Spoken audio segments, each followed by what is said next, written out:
आपने वचन दिया है 3 पग भूमि देने का, और अब हम मांगेंगे हमारे लिए 1 पग भूमि में आकाश लोक को नाप दो, दूसरे पग में भूमि को नाप लो। अब महाराज तीसरा पग,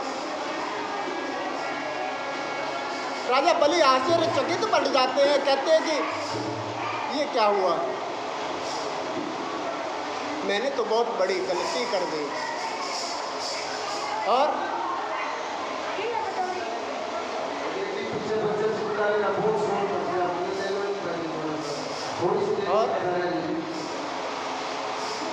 फिर राजा बलि ने कहा है, प्रभु तीसरा पग मेरे सिर पर रख लो। और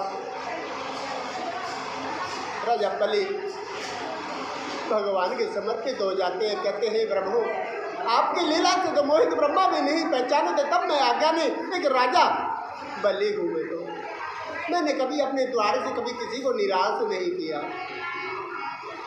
और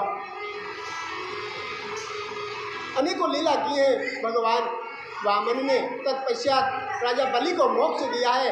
और उसके बाद आगे चलते हैं कथा में। राम कृष्ण दो एक है, अंतर नयन में इनके नयन गंभीर है, इनके चपल राघवेंद्र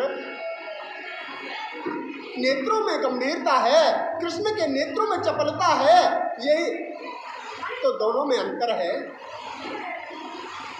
इसलिए परीक्षित राम ने जीवन में जो किया वो करो। अब हम कहाँ चल रहे हैं? राम जन्मोत्सव की तरफ। राम जी के किए हुए को करो, कृष्ण के कहे हुए को करो।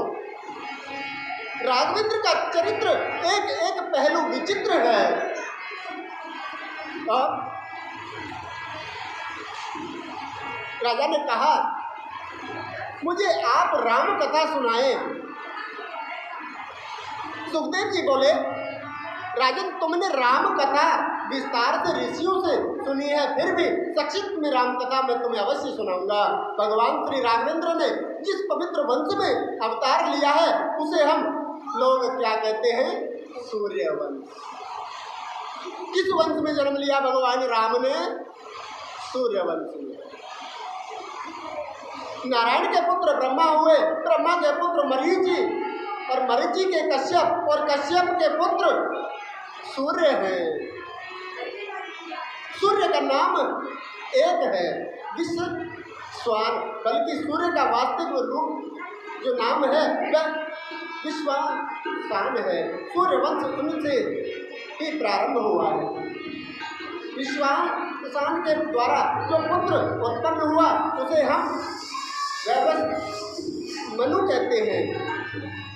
वैवस्वत मनु महाराज के 2 पुत्र प्रद्युम्न हुए, जो शिवजी के आश्रम में गलती से जाने की वजह से स्त्री बन गए थे।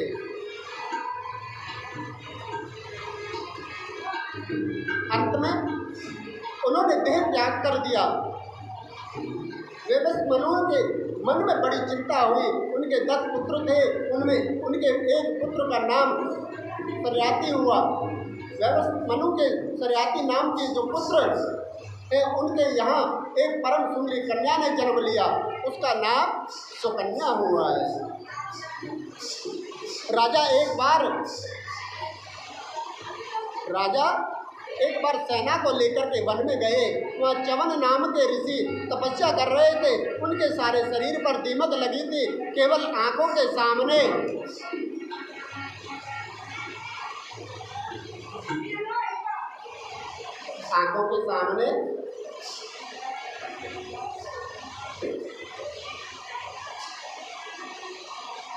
दो हड्डियां दिखाई दे रही थी। सुकन्या ने कौतूहलवश या बाल चपलतावश एक तिनका लेकर ऋषि को की आंखों में चुबो दिया। च्यवन ऋषि क्रोधित हो गए। सारी सेना भयभीत हो गई और ऋषि को प्रणाम कर क्षमा याचना की। च्यवन ऋषि तो अंधे हो गए। राजा की इच्छा ना होती तो वे भी अपनी पुत्री सुकन्या का पाणी ग्रहण च्यवन ऋषि के साथ करना पड़ा। सुकन्या ने अपनी पति की बहुत सेवा की। अश्वनी कुमारों ने च्यवन ऋषि की आंखों में को ठीक बना दिया, रोशनी प्रदान की। सूर्यवंश के एक प्रतापी राजा नबग के नाबाद हुए और नाबाद के अमरीश हुए। महाराजा अमरीश महाभागा इतनी बड़ी पृथ्वी के सम्राट होकर के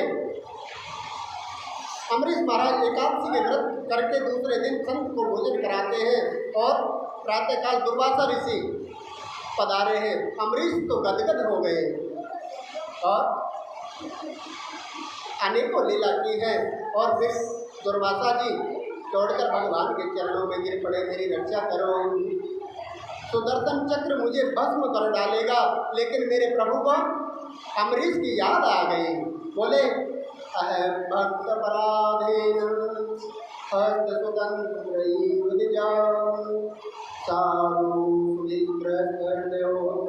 भक्ते भक्त जनप्रिय। मैं तो भक्त के अधीन हूँ, भगवान कहते हैं मैं भक्त के अधीन हूँ। महात्मा आपने अपने संत को माना, अमरीश को नहीं माना। दुर्वासा जी अपने बचाव के लिए मृत्यु लोक में 12 महीनों से इधर उधर दौड़ रहे हैं। भगवान की आज्ञा पाकर राजा अमरीश के द्वार पर पहुँचे तो देखा आज राजा अपने हाथों में चरणामृत लेकर के खड़े हैं। जब संत दुर्वासा को भोजन नहीं कराऊं तो मैं भी कैसे पा सकता हूँ ऐसी शालीनता, ऐसे संतों के प्रति श्रद्धा और भगवान ऐसी शक्ति। दुर्वासा जी दौड़कर राजा के चरणों में गिर जाते हैं। राजा ने उठकर उन्हें अंक में भर लिया और स्वयं उनके चरणों में गिर पड़े। बोले राजन कैसे कि दिव्य सुदर्शन से हमारी रक्षा करो। और राजा अमरीश हाथ जोड़कर क्षमा मांगते हैं, आपको मेरे कारण इतना कष्ट उठाना पड़ा, पधारिए भोजन करिए। दुर्वासा जी के नेत्र सजल उठे हैं। अहो अन्नदाता मैं तुदामिने प्रताप सोमे यद राजन मंगलानि शरीर से। भगवान मैंने आज जाना कि राजा को जलाकर मारने का षड्यंत्र किया मैंने, उसने ही मेरी रक्षा एवं सुरक्षा की है। भगवान आशीर्वाद देकर वहाँ से चले गए। सूर्यवंश के प्रतापी राजाओं में परम यशस्वी जो नाश वो राजा हुए। सूर्यवंश की ये विशेषता रही कि बिना यज्ञ किए किसी पुत्र को नहीं होता। चंद्रवंश में बिना झगड़े के किसी का विवाह नहीं होता। और वशिष्ठ जी बोले राजा अब तो आपके ही पुत्र होगा। राजा के मन में बड़ी भारी चिंता हुई है। राजा के पेट को चीर कर बालक को बाहर निकाला, लेकिन सबको चिंता हुई बालक दूध किसका पिएगा। तब तो स्वर्ग से इंद्र आए और उन्होंने अपनी तर्जनी अंगुली बच्चे के मुंह में दी और कहा दुग्ध पान करेगा। बालक का नाम मानदाता रखा है। मानदाता के पुत्र मुचुकंद हुए हैं, जो बहुत तपस्वी थे। भगवान श्री कृष्ण ने मुक्ति दिलाई। इन्हीं मानदाता महाराज के वंश में आगे जाकर त्रिवंद हुए, त्रिशंकु हुए, महाराज हरिश्चंद्र हुए, जिन्होंने सत्य पालन के लिए अपने सर्वस्व बलिदान कर दिया। इस वंश को आगे चल देखते विचित्र एक बड़ी रानी को यज्ञ द्वारा अभिमंत्रित चरो खिलाया, गर्भ में बालक आ गया और रानियों के ईर्ष्यावश बड़ी रानी को जहर खिला दिया गर्भ के बालक के विनाश के लिए। गुरुदेव वशिष्ठ ने अपनी मंत्र शक्ति से गर्भ में बालक को रखा हुआ था। गर्भ सहित उत्पन्न होने से उसका नाम सगर ऋषि पड़ा है। सगर के दो पत्नियां थी, एक सुमिति और दूसरी केसनी। केसनी के हुए असमंजस और सुमिति के एक मांस पिंड को जन्म दिया। क्रोध में आकर उसने उसके 60,000 टुकड़े कर दिए, किंतु मंत्र शक्ति से वह 60,000 टुकड़े सब बालक बन गए। सगर राजा ने अश्वमेध यज्ञ किया है। यज्ञ का घोड़ा इंद्र चुरा ले गए। इंद्र ने वो घोड़ा कपिल देव के आश्रम में बांध दिया, वहां से अंतर्ध्यान हो गए। सगर के पुत्रों ने जमीन को इतना खोदा कि सागर बना, और जिसका नाम पहले से ही समुद्र था। सगर के पुत्रों ने इसे खोदकर इतना चौड़ा बना दिया कि इसलिए इसका नाम सागर पड़ गया। कपिल मुनि के आश्रम में घोड़े को बांधा देख करके ब्रह्म में पड़े और उन्हें चोर समझकर मारने दौड़े। कपिल देव की आंखें खुलते ही सब जलकर भस्म हो गए। कौन? जो सगर ऋषि के 60,000 पुत्र थे। और भगवान वामन के चरणों में प्रकट जो गंगा, यदि उस गंगा का जल इन्हें स्पर्श हो जाए तो इनकी मुक्ति हो जाएगी। और आसमान से ब्रह्मलोक से गंगा जी को उतारकर लाने के लिए बहुत तपस्या की है, परंतु गंगा जी का दर्शन उन्हें नहीं हुआ। बाद में पुत्र दिलीप ने गंगा जी को लाने के लिए उग्र तपस्या की है, वे भी न ला सके। उनके पश्चात उनके पुत्र भागीरथ की तपस्या से माँ गंगा प्रसन्न हुई है। माँ गंगा 2-3 शरत मनवा करके आई है। गंगा जी ब्रह्मा जी के कमंडलों से निकलकर पहले ध्रुव लोक में आई हैं, फिर सप्त ऋषि कमंडल में आई हैं, वहाँ से शिव जी की जटा में आई हैं। बोलो शंकर भगवान की। फिर सुमेरु पर आई है, फिर हिमालय पर आई है, फिर हिमालय से निकलकर आरंभ किया है और भागीरथी के साथ गंगा पधारी है। बोलो भागीरथी जी महाराज की। सगर के पुत्रों ने भस्म का स्पर्श किया है, उन्हें सदगति प्राप्त हुई है। बोलो सगर महाराज की। महापराक्रमी भागीरथ के वश में गंगा कटवाड़ हुई है। फिर दीर्घबाहु हुए, रघु के कीर्ति बहुत फैली है और सूर्यवंश रघुवंश के नाम से प्रसिद्ध हो गया है। महाराजा दशरथ परम तेजस्वी तपस्वी पराक्रमी थे। वे अयोध्या में राज्य करते थे। 3 पत्नियां होने पर भी राजा निसंतान थे। वशिष्ठ जी के पास गए, वशिष्ठ जी ने उनको पुत्र कर्मेष्टि यज्ञ रचाया है और यज्ञ से तुम्हारे 4 पुत्र होंगे। ये गुरु वशिष्ठ जी ने उनको आश्वासन दिया है। किसको? राजा दशरथ।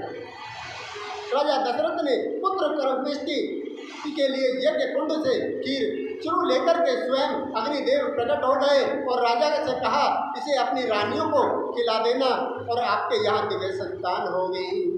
गुरु वशिष्ठ की आज्ञा से बड़ी रानी कौशल्या को अर्धभाग सुमित्रा को और केकई को बांट दिया।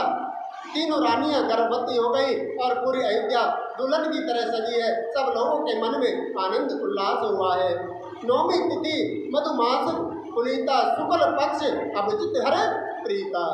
बोलो रामचंद्र जी महाराज की। भय प्रकट कृपाला दीन दयाला, कौशल्या हितकारी, हर्षित महतारे मौलिक तारे, लौकिक रूप विरूपा।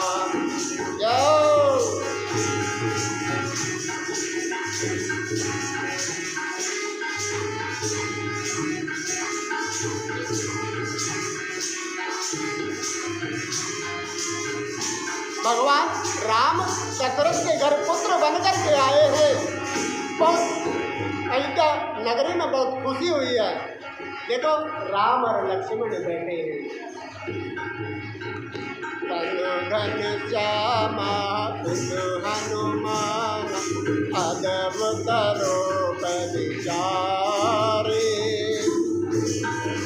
हर्षित महतारे अद्भुत तारे, चारों रूप विरूप।